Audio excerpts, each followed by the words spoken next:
Hello, everybody. I'm a practicing therapist and a doctoral student of psychology. Today, we're going to go over signs a man is emotionally unstable. I made the female version either before or after this. I don't know when I'm going to post it, but I made both, okay? And before we jump into this video, I do want to say this is not a judgment. This is just for informational purposes to help you understand yourself or a loved one. If you feel like someone is struggling, what often we call emotional dysregulation, this is not meant to be an insult. This is just for informational purposes and to help folks, okay? The very first trait that is common with men who might be characterized as emotionally unstable or emotionally dysregulated is actually where we see this combination, where we see hostility. I would say hostile bias, like they attribute suspicion towards other people. We might actually call it distorted social cognition, but we don't need to get too deep in the terminology. Basically, it's where this particular man is suspicious. They might have cynical mistrust, might be a better way to put it, to which they might interpret these behaviors as intentionally provocative or provoking of him, to which therefore increases the risk of retaliation and aggression. So basically, he is suspicious of something that might not necessarily mean anything or might have a very negative view on a certain group of people or a tendency to perceive things much more negative than it is, to which he might feel more aggressive towards something, okay? And I'm going to explain that a little more in detail as to why this is emotionally unstable. Often, we see models of these types of individuals where men who have this kind of characteristic or trait actually have higher rates of hostility based on that cynical mistrust. This research was done in 2016, and basically what we saw is social cues that might be ambiguous or neutral to other folks who may not struggle with this particular characteristic. These particular males will actually perceive this as more negative or where the person is intentionally trying to get a rise at them, okay? And so that's where they get that aggression. I hope that makes sense. Unfortunately, this can also be common in more intimate relationship settings, to which there actually might be a little bit of DV associated, if that makes sense. Domestic issues. And so that's something that might be common. The next one is actually we might see some sort of poor impulse control, okay? Impulsivity. Now, this is actually a combination often.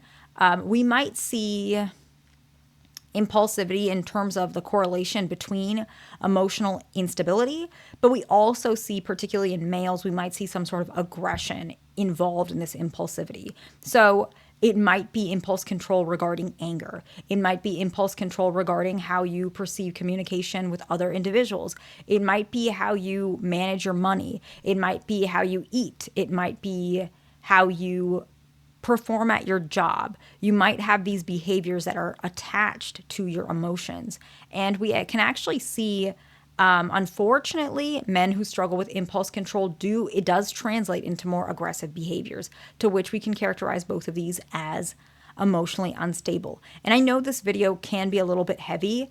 This research was done in 2011, but I'm not trying to make this a too heavy topic. So there are some things I'm purposely not saying. Obviously, I can't say things on YouTube, but just in general, I don't want to make this video like a horrible negative type of video. So just keep that in mind. I am purposely omitting things, but the research is in the description if you're curious about the more details of where these behaviors can translate to. But I think you guys are intelligent. You guys can understand what I mean. The next one is individuals who might be a little bit highly neurotic is a type of personality trait. Just in psychology. We don't need to get too detailed about that. But basically, a better way to describe it that doesn't go into too much of these detailed semantics is kind of like a negative emotionality or negative emotions, okay? So in like a trait model, for example, individuals who have a tendency towards like a very negative emotional state actually is one of the strongest predictors, unfortunately, to emotional distress, mood swings, and reactive anger. This particular research was done in 2020.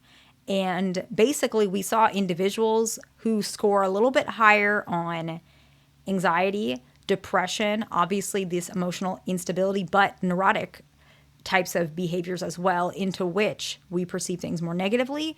Often why this is characterized as a characteristic of emotional instability is because those individuals who see things from a more negative perspective, like the world is against them type of behavior, they actually specifically feel like their actions in terms of aggression or anger or emotional instability is caused by an external variable to which is out of their control, which is why they often don't manage their moods as often as somebody who thinks, okay, I'm feeling a little dysregulated. Let me go ahead and cope or use my coping strategies or take some time away, whatever they need to do, because they take some sort of accountability towards these particular variations in their life. But an individual who perceives it more from an external perspective, they might think there's nothing they can do, and so they don't even try, which is why they may remain in an emotionally unstable state longer, to which overall they may become a little bit more unstable in general because they haven't developed those those coping skills. I hope that makes sense. I know that was a lot. The next one is actually an individual who has poor emotional self-awareness. Okay, this is common among many types of folks. I'm not going to get too detailed, but this research was done in 2013. If you're curious, individuals who might struggle with, how would I even describe it? Like some sort of use disorders or struggling with understanding themselves, and they may deflect the blame onto others, if that makes sense. They might have some sort of tendencies to which their personality might be a little unstable, to which they actually have poor emotional insight. And if they're struggling with their emotional insight or awareness, they may actually not know when to manage their own emotions. And this is actually, unfortunately, pretty common with individuals of certain types of personality. So it might be people with NPD, borderline, it might be people with a use disorder, it might be people who have aggression in interpersonal relationships.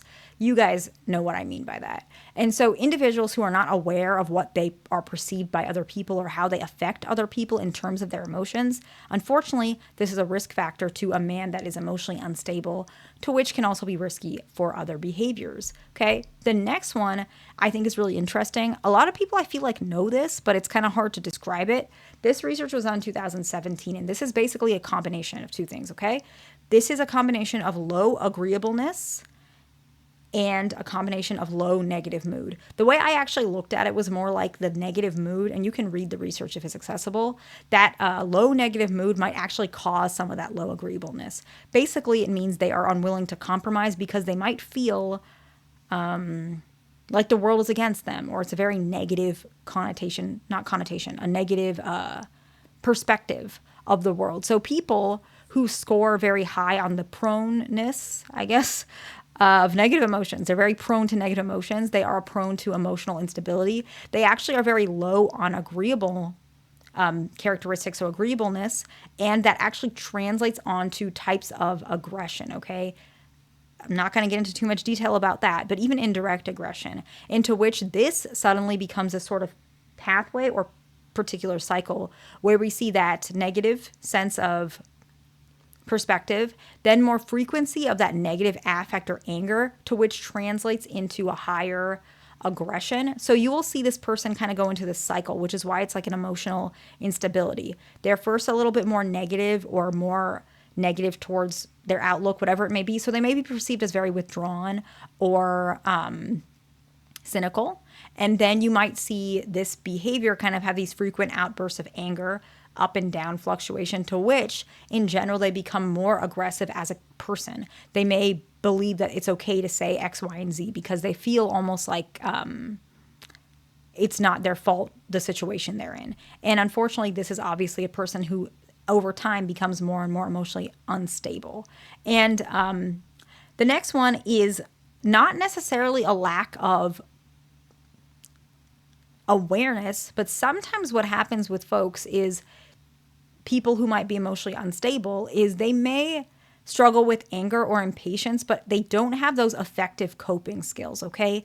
This research was done in 2017. And so basically all that means is you might know that you're feeling a certain way, but you might not know what to do with it. Now, before we wrap this video up, I'm just going to claim I am not insulting anyone. I'm not saying all men are like this. I'm not saying men are unstable and women are not. I made a video for women as well. Like, I'm just making videos to help people. I'm not trying to judge anyone. I'm not on anybody's, I'm not like trying to do this gender war thing. I don't like that. I'm just trying to share information. I'm not picking on you if you fit any of these. We all are a work in progress, okay? I'm just making a video to help somebody, okay? I hope this video was helpful to somebody. Please like, subscribe. I will see you in the next one.